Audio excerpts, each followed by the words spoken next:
It has been 1 month since Gohan joined the Pride Troopers in Universe 11. He walks through a quiet street as rain pours around him, and two soldiers realize that he doesn't have a badge and call him out, but Gohan quickly hides himself in a group of sexy aliens and he's disappeared and he's gone. But he's leapt miles into the sky. He almost got caught. For the first time ever, Gohan uses his own powers for stealth and espionage. He is there to find a green bottle in a room, a devastating virus that was artificially made for this country to sell it to a neighboring country that they will use in warfare. These are the types of missions Jiren and the Pride Troopers are involved in. Such pressure.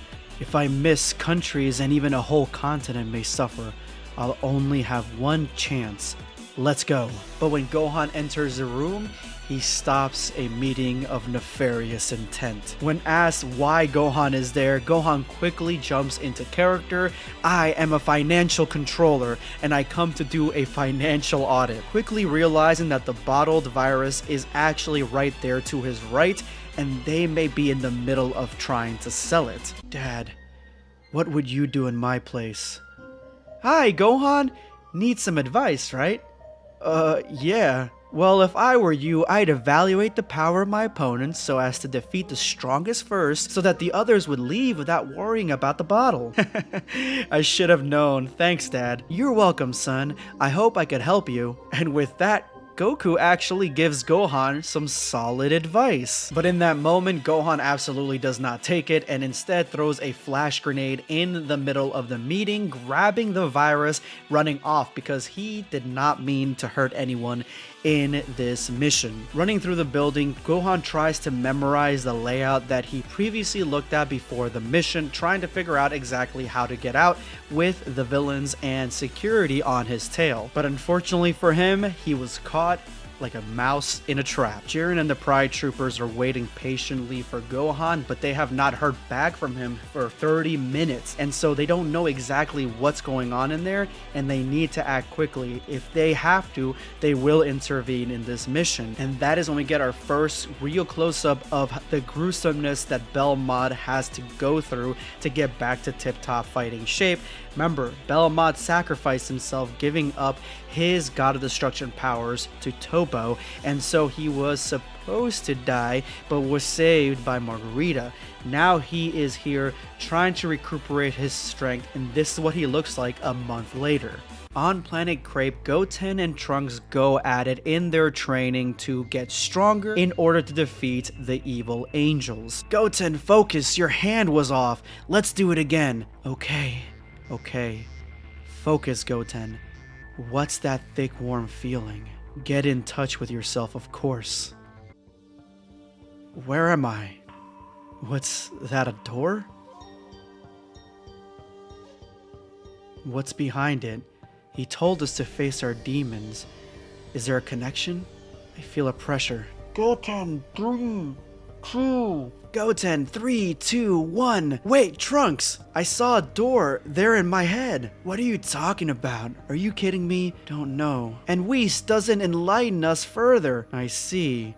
Back on planet Earth, Pan finally is ready to train with Piccolo, similar to the DBS superhero movie. But remember, Piccolo is in the middle of training with the Universe 6 Namekians, and they have a brand new ability to teach him and show him exactly how far they've come in the past 2 years. And Piccolo easily mimics and learns this new ability faster than expected. He is ascending beyond what his normal limits imply. He is learning straight from these Namekians from Universe 6 how to go even further beyond the normal Namekian form, and Piccolo is grateful. This artwork is fantastic and it shows exactly which level they are ascending to and how it looks like when they go even further beyond. We rewind the clock a month earlier where Frost had challenged Hit to one-on-one battle. That way Hit actually teaches him how to use assassination techniques. The only way that Hit would do it is if Frost could defeat him in this fight. But after showing him just one of his abilities, one of his techniques,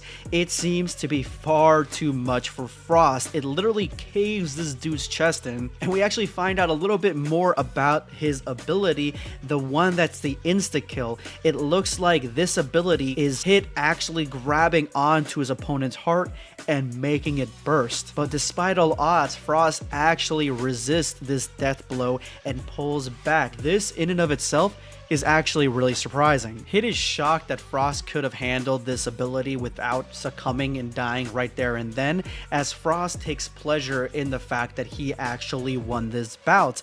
But Frost retaliates quickly with an attack of his own, hitting Hit right in his own heart, surprising Hit at the speed and the ferocity that Frost can unleash against the assassin. But of course, this is even close to the limit of Hit's abilities, because he always has a card up his sleeve and actually had used clones to deceive Frost into believing that he was safe. Every clone attacks simultaneously all at once, and Frost tries his damnedest to deceive and evade each and every attack, in the end actually thinking he came out of this without a scratch, but in reality, he lost his leg. And although admirable that Frost was able to last this long and even land a blow, he has his limits as well, and he seems to have reached them. We fast forward again in time 1 month into the training for this war, and we see that Vegeta is here testing the next generation of Saiyans on Universe 6's planet Sadala. You have to know the difference between going headlong and deliberately creating an opening to counterattack. Well, let's take a break.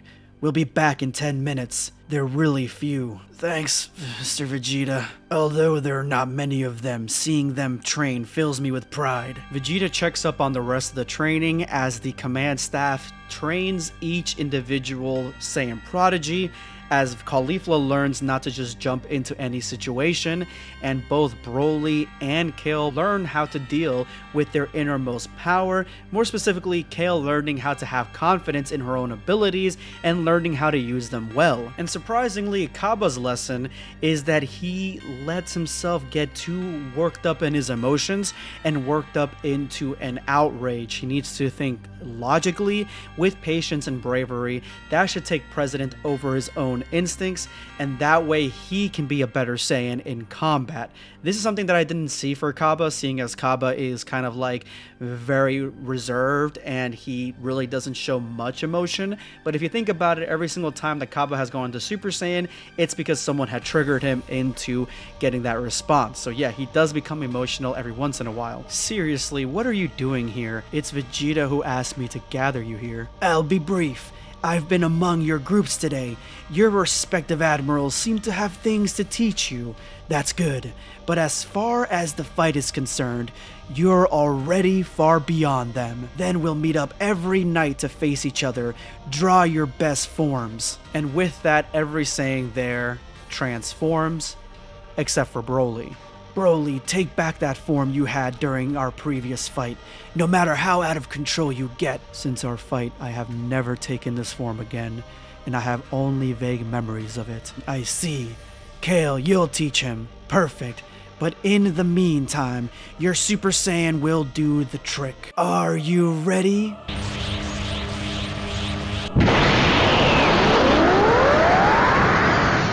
Morning comes and all 3 Universe 6 Saiyans are down for the count.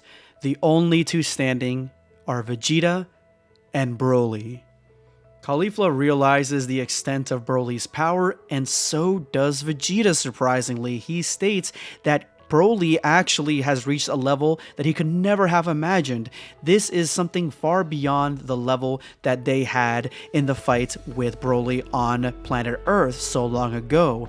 Kale also surprised him, and he knows that he's going to have a great teacher for Broly in her. Everyone gets a little bit of love except for Caulifla, and even Caulifla states that it would rip your tongue out to show pride in me, apparently, even though Caulifla actually didn't do too bad that night. Honestly, love Caulifla's design in Kakumei. It's so I don't know, skater boyish, you know, like Avril Lavigne or 2000s punk skaters. I love that design, man. Vegeta returns back to the training grounds to find that every Saiyan there had stayed overnight, similar to what Vegeta had done with his students. They stayed there, they did not want to go home, they wanted to reach the next level. Surprisingly, the students that he had the day before had reached out to more Saiyans on the planet, and now they have an entire army that they can train for this task. The Saiyans that have shown up that day, they're not normal Saiyans like the rest of them on Universe 6. These are Saiyans that are intrigued by Vegeta training in the old ways, the old Saiyan